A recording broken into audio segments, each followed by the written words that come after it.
ఇక్కడ అందించిన సమాచారం కేవలం మత విశ్వాసాల మీద ఆధారపడి సేకరించింది మాత్రమే.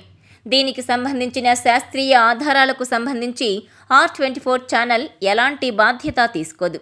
ఈ సమాచారాన్ని పరిగణలోకి తీసుకునే ముందు పండితులను సంప్రదించి పూర్తి వివరాలు తెలుసుకోగలరు. పై సమాచారాన్ని R24 ఛానల్ ధృవీకరించడం లేదు.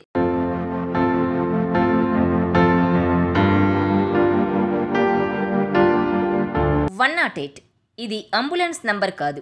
ప్రపంచవ్యాప్తంగా అన్ని మతాలకు చెందిన ఆధ్యాత్మికవేత్తలు ఈ సంఖ్యలో శాస్త్రం దాగుందని అంటుంటారు. ఈ పవిత్రమైన సంఖ్య వెనుక ఉన్న రహస్యమేంటి? సంఖ్యాశాస్త్రంలో 108కున్న ప్రాముఖ్యత ఏంటి? Watch this R24 special.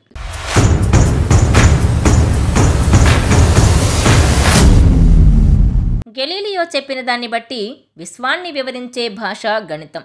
గణిత సమీకరణాల ద్వారా సృష్టి రహస్యాలను పరిష్కరించడం సాధ్యమవుతుందని ఆయన ప్రతిపాదనలు చెబుతున్నాయి.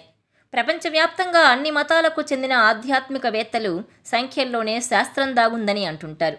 యోగులు 108 సంఖ్య ఈ పూర్తి సృష్టి రహస్యానికి కీ వంటిదని బోధిస్తారు. యోగాలో 108 సంఖ్య ఆధ్యాత్మిక సంపూర్ణతకు సంకేతం వంటిది. అందుకే జపమాలలు 108 పూసలతో ఉంటాయి. మేరు పూసను చేరిన తర్వాత తిరిగి వెనుకకు జపమాలను తిప్పుతూ జపం చేయాల్సి ఉంటుంది. సాధారణంగా ప్రాణాయామాలు కూడా 108 సైకిల్స్ చేయాల్సిందిగా సూచిస్తారు యోగా గురువులు. సూర్య నమస్కారాలు కూడా మొత్తం 12 యోగాసనాలు 9 సైకిళ్లుగా చేయాల్సి ఉంటుంది. 12ను 9తో గణించినప్పుడు 108 అవుతుంది. ఈ పవిత్ర సంఖ్యతో మనలోని రిథంను అనుసంధానం చేయడాన్ని సృష్టితో అనుసంధానం చేసినట్లుగా విశ్వసిస్తారు. అనేక పవిత్ర విషయాలు ఈ 108 సంఖ్యలోనే ఉంటాయి. హిందువులంతా పవిత్రంగా కొలుచుకునే నది గంగానది కొలతలు కూడా 108. గంగానది అక్షాంశం 9 అయితే రేఖాంశం 12. ఈ రెండు సంఖ్యలను గుణించినప్పుడు వచ్చేది 108. మన దేశంలో 108 పవిత్ర స్థలాలున్నాయి. వీటినే అష్టాదశ పీఠాలు అంటారు. ఉపనిషత్తులు 108, వాటిలో మర్మాలు 108. సంస్కృతంలోనూ 54 అక్షరాలుంటాయి. వీటికి స్త్రీ పురుష రూపాలుంటాయి. వీటి మొత్తం కూడా 108 అవుతుంది. జ్యోతిష శాస్త్రంలో నక్షత్రాలు అత్యంత ముఖ్యమైనవి. మొత్తం నక్షత్రాలు 27. ఒక్కో నక్షత్రానికి 4 పాదాలు. మొత్తం నక్షత్ర పాదాలన్నీ కూడా 108 ఉంటాయి. భూమి మీద పుట్టిన ప్రతి ఒక్కరూ ఈ 108 పాదాల్లో ఒకదానికి చెంది ఉంటారు. అలాగే రాశి చక్రంలో రాసులు 12, గ్రహాలు 9. ఈ రెండింటి గుణకారం కూడా 108. సూర్యుడికి మధ్య దూరం సూర్యుని వ్యాసానికి 108 రెట్లుంటుందని మన ప్రాచీన ఖగోళ శాస్త్రం లెక్కగట్టింది. సూర్యుని వ్యాసం భూమి వ్యాసంతో పోలిస్తే 108 రెట్లు ఎక్కువ. ఇంకా చంద్రుని వ్యాసం భూమి కంటే 108 రెట్లు తక్కువ.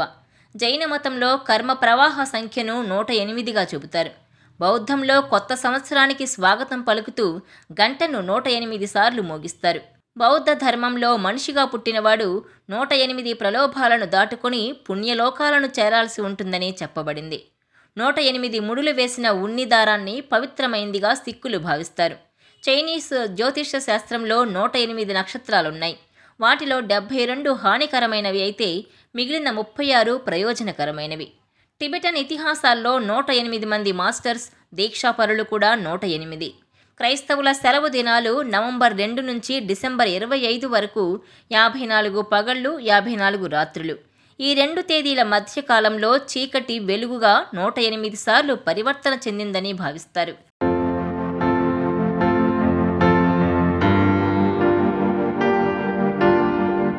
ఈ వీడియో మీకు నచ్చినట్లయితే please share, like and subscribe R24 Telugu.